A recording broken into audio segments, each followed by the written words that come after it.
Hello everyone, this is Sudhir Gautam, Assistant Editor and Bureau Head for Southern Region for Elets Technomedia.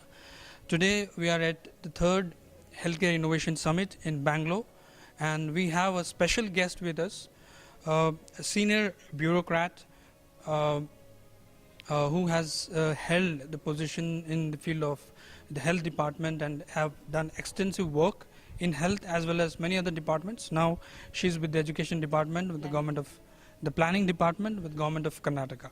So welcome ma'am to the third Healthcare Innovation Summit. Let us welcome you to the IT and innovation capital of Karnataka and India, Bengaluru. Thank you ma'am. Yeah. Please share your experience joining us. You have been supporting our cause throughout, be it in other IT and innovations and e-governance. Please share your experience with us.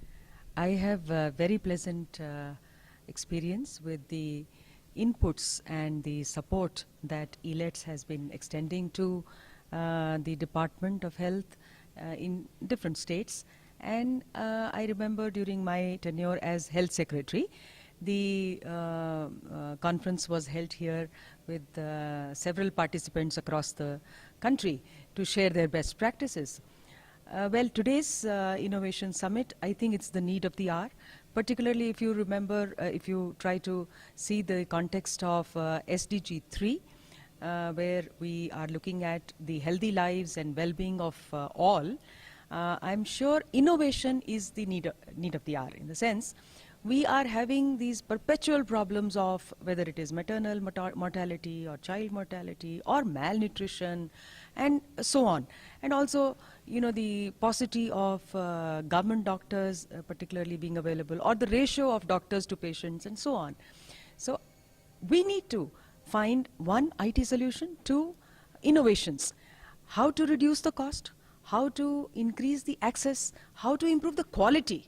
I'm sure I'm looking forward to the inputs of today's experiences also of various stakeholders to help the government and the people at large to ensure that they spend a healthy life and they are able to contribute productively to the society.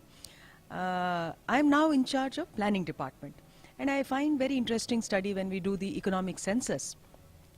The budget of the family expenditure, you know, is largely spent on health and education, despite the fact that government provides free services on both health and education sector. Yet you find that the people are spending more and more in the private sector, which means that there is something wrong with the quality of the public sector services. So that needs improvement. Apart from that, we find that the infrastructure in the public services is not very inviting.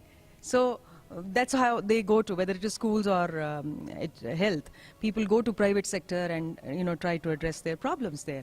So, but they end up spending a huge amount.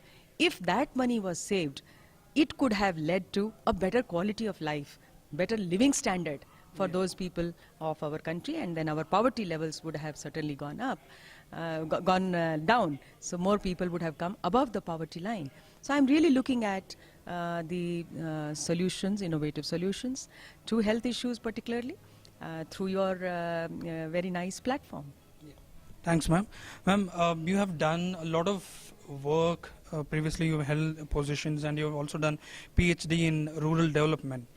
One question that always remains in the conferences and all is that many of the private sector people say that the quality healthcare and affordability doesn't go hand in hand.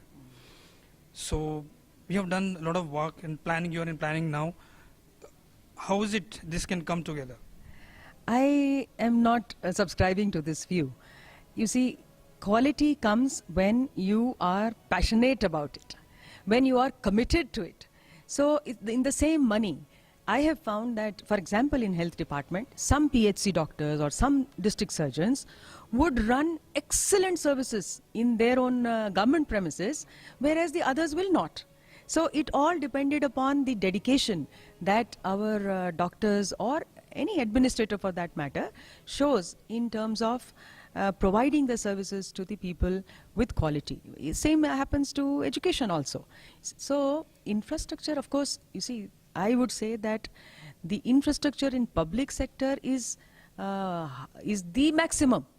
You can't even imagine, private sector can't even imagine. But to make use of that infrastructure for the best use of the people is the challenge. And that, as I earlier said, depends on your passion and commitment. So I always try to inspire my team to have this as their goal, you know, day in, day out. Dream that people come, you know, running to your services because you give quality.